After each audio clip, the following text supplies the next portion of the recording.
welcome to this week's Brid TV News Bulletin. As you can see, we're at Bridlington Priory. The weather's beautiful, and we'll tell you why we're here later on. But first, relatives of a Bridlington mother, Jane Shaw, and her 17-year-old nephew Stephen, killed in a motorway crash a year ago, have spoken about the 4-year jail sentence given to the lorry driver who hit their car. Leslie Abel, aged 55, of Hull, was also banned from driving for 6 years by a judge at Hull Court. Jane's sister, a mother of Stephen, Julie Parkhouse, and her partner Brian Chapman, say the law should look at sentencing and at the use of cruise control systems on heavy goods vehicles. It's a year ago this weekend since the Bridlington fishing boat the Flourish sank after colliding with a bulk carrier. Skipper John Collinson went down with his ship, although 3 other crewmen, including one of his sons, survived. This week his relatives have praised the work of rescuers and fellow fishermen who searched for and located the wreck, but failed to find his body. Now the story of the hole in the road that no one wants.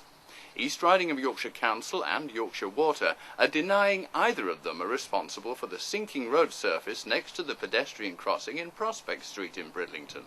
The council have been patching it up since April and blame a damaged underground water main, but the Water Authority say there's nothing wrong with it.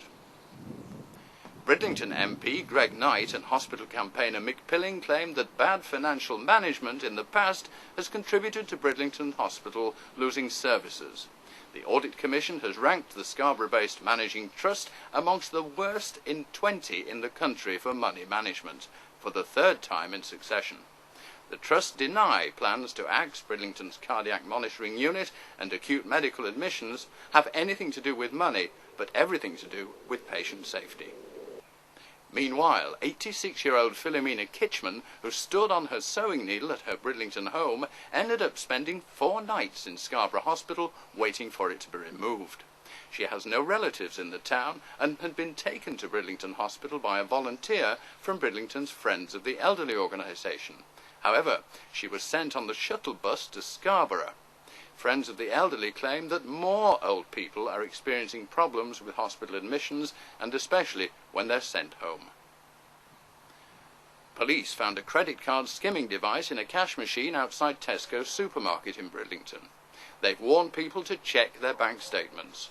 Meanwhile, Jackie Turner of Windsor Crescent discovered she had cash taken from her bank account at a cash machine in Germany. Jackie's never been abroad and doesn't even have a passport, and she says people, especially the elderly, should check statements regularly in case they too have had their identities cloned.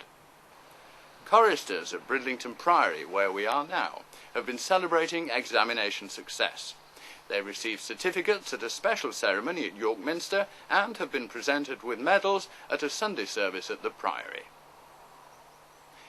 Bridlington Club for Young People's boxing show has come back to Bridlington Spa.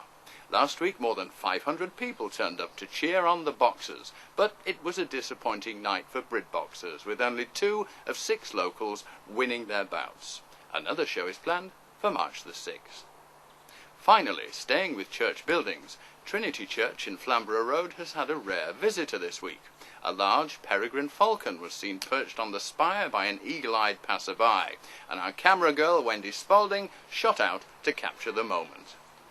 And that's it for this week's Brid TV Bulletin. There's all those stories and much more in tomorrow's Bridlington Free Press.